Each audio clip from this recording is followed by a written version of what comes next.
Assalamualaikum warahmatullahi wabarakatuh. Selamat pagi adik-adik.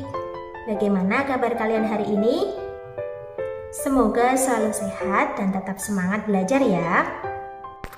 Baiklah adik-adik, sebelum memulai pembelajaran, marilah kita berdoa terlebih dahulu agar ilmu yang kita pelajari nanti dapat bermanfaat. Amin. Bismillahirrahmanirrahim. Raditu billahi rabba wa bil islami dina wa bi muhammadin nabiyya wa rasula. Rabbi zidni ilma warzuqni fahma. Amin. Pada pertemuan kali ini kita akan membahas tentang Al-Quran dan hadis sebagai pedoman hidupku.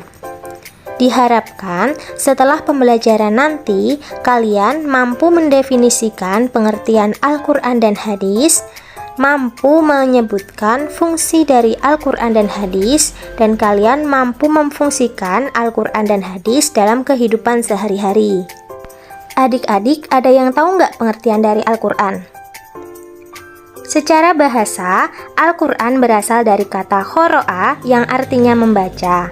Kata dasarnya berasal dari Quran yang artinya bacaan.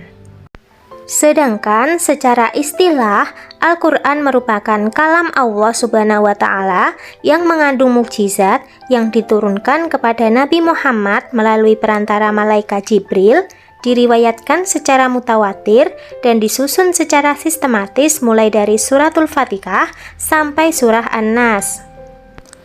Kitab suci Al-Quran memiliki banyak beragam nama, diantaranya Al-Furqan, Al-Huda, Al-Kitab, Asy-Syifa, Adz-Dzikr, Al-Bayan, Ar-Ruh, Al-Kalam, An-Nur, dan lain-lain.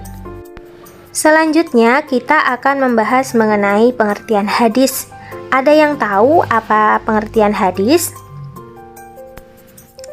Hadis secara bahasa berarti baru, tidak lama, cerita, pembicaraan, dan ucapan.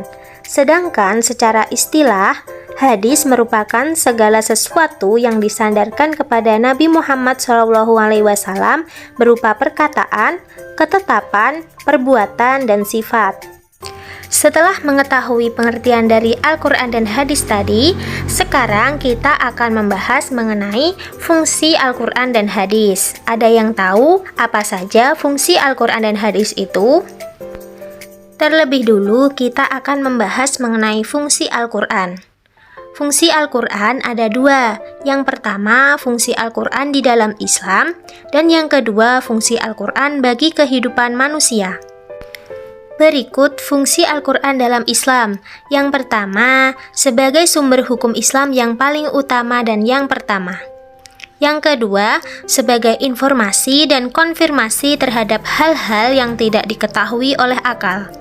Yang ketiga, sebagai petunjuk dan pedoman hidup manusia ke jalan yang lurus. Yang terakhir, sebagai penyempurna dari ajaran kitab-kitab sebelumnya yang meliputi Zabur, Taurat, dan Injil. Kemudian, fungsi Al-Quran bagi kehidupan manusia. Fungsi pertama yaitu Al-Huda sebagai petunjuk yang terdapat dalam Quran Surah Al-Baqarah ayat 2. A'udzu billahi minasyaitonir rajim. Dzalikal kitabu la raiba fih hudal lil muttaqin, yang artinya inilah kitab yang tidak ada keraguan di dalamnya sebagai petunjuk bagi orang-orang yang bertakwa. Fungsi Al-Quran yang kedua yaitu Al-Furqan sebagai pembeda antara yang hak dan yang batil, terdapat dalam Quran Surah Al-Furqan ayat 1. A'udzubillahi minasyaitonir rajim. Tabarakalladzi nazzalal furqana ala 'abdihi liyakuna lil 'alamina nadhira, yang artinya Maha Suci Allah yang telah menurunkan Furqan atau Al-Quran kepada hambanya Muhammad agar dia menjadi pemberi peringatan kepada seluruh alam, jin dan manusia. Fungsi yang ketiga yaitu asyifa sebagai penyembuh atau obat yang terdapat dalam Quran surah Al-Isra ayat 82. A'udzu billahi minasyaitonir rajim. Wa nunazzilu minal Qur'ani ma huwa syifaa'un wa rahmatan lil mu'minina wa la yazidud dhalimina illa khasara. Yang artinya, dan kami turunkan dari Al-Quran sesuatu yang menjadi penawar dan rahmat bagi orang-orang yang beriman, sedangkan bagi orang yang zalim, Al-Quran itu hanya akan menambah kerugian. Itu tadi beberapa macam fungsi dari Al-Quran bagi kehidupan sehari-hari. Selanjutnya kita akan membahas fungsi dari hadis. Beberapa fungsi hadis diantaranya: yang pertama, menguatkan dan menegaskan hukum-hukum yang ada di dalam Al-Quran. Yang kedua, menjelaskan atau merincikan ayat-ayat Al-Quran yang bersifat mujmal atau global.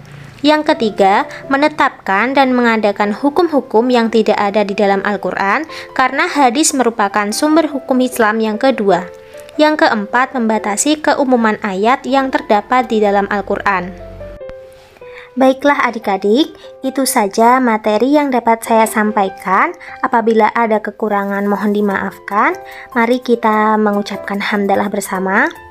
Alhamdulillahirabbil alamin. Terima kasih atas perhatiannya.